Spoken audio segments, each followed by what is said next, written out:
പ്രിയപ്പെട്ടവരെ, രക്ഷിതാക്കളും അധ്യാപകരും ഒരുപോലെ ഉപയോഗിക്കുന്ന ഒരു വാക്കാണ് അനുസരണക്കേട് എന്നൊക്കെയുള്ളത്. ആ വാക്ക് നമ്മൾ ഉപയോഗിക്കുമ്പോൾ പലപ്പോഴും നമ്മൾ ചിന്തിച്ചിട്ടുണ്ട്, നമ്മളെ ഭാഗത്തു നിന്ന് മാത്രം അവരനുസരിച്ചില്ല, അനുസരണക്കേട് കാട്ടി എന്നൊക്കെ. അധ്യാപകർക്ക് പഴയ കാലത്ത് കുറച്ചുകൂടെ കൂടുതൽ അവർ ആ വാക്കുകൾ ഉപയോഗിച്ചിട്ടുണ്ട്.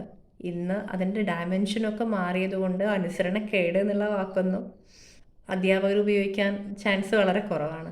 പക്ഷെ രക്ഷിതാക്കൾ ഇന്നും ആ ഒരു പ്രശ്നം നേരിടുന്നുണ്ട്. അനുസരണക്കേട്, അനുസരണ ഉണ്ട്, അങ്ങനെയുള്ള കുറേ വാക്കുകൾ. എപ്പോഴെങ്കിലും ചിന്തിച്ചിട്ടുണ്ടോ ഈ അനുസരണ എന്ന് പറഞ്ഞാൽ എന്താണ്? അനുസരണ എന്ന് പറയുമ്പോഴും അതൊരു കണക്റ്റഡ് ഇമോഷനാണെന്ന് നമുക്കറിയാം. പരിഗണനയിലൂടെ ഉണ്ടാവുന്നതാണ് അനുസരണം. പേടിപ്പിച്ച് നേടിയെടുക്കേണ്ട ഒന്നല്ല അനുസരണ എന്നുള്ളത്.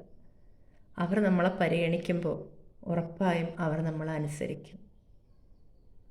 അവർ നമ്മളെ പരിഗണിക്കട്ടെ, അനുസരണ ഓട്ടോമാറ്റിക്കലി ഉണ്ടാവും.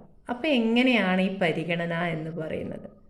രക്ഷിതാക്കൾക്കറിയാം, മക്കളൊരു കാര്യം ചെയ്യുമ്പോൾ എന്തെങ്കിലും ഒരു റോങ് ആയിട്ട് അവർക്ക് തന്നെ പലപ്പോഴും അറിയുന്ന റോങ്നെസ് അവർ ചെയ്യുന്നുണ്ടല്ലോ.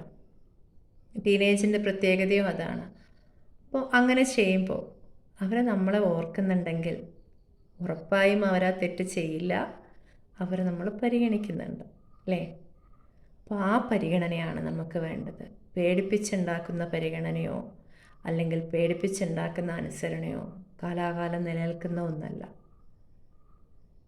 പരിഗണനയിലൂടെ അവർ വളരട്ടെ, ഉറപ്പായും അവർ അനുസരണയുള്ളവരായി മാറും.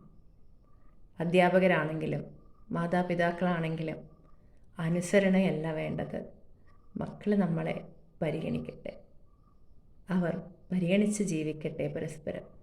മറ്റുള്ളവരെ പരിഗണിക്കുമ്പോഴാണ് ജീവിതം കുറച്ചുകൂടെ സുന്ദരമാവുന്നത് എന്ന് അവരെ നമ്മൾ പറഞ്ഞു മനസ്സിലാക്കി കൊടുത്താൽ മാത്രം മതി.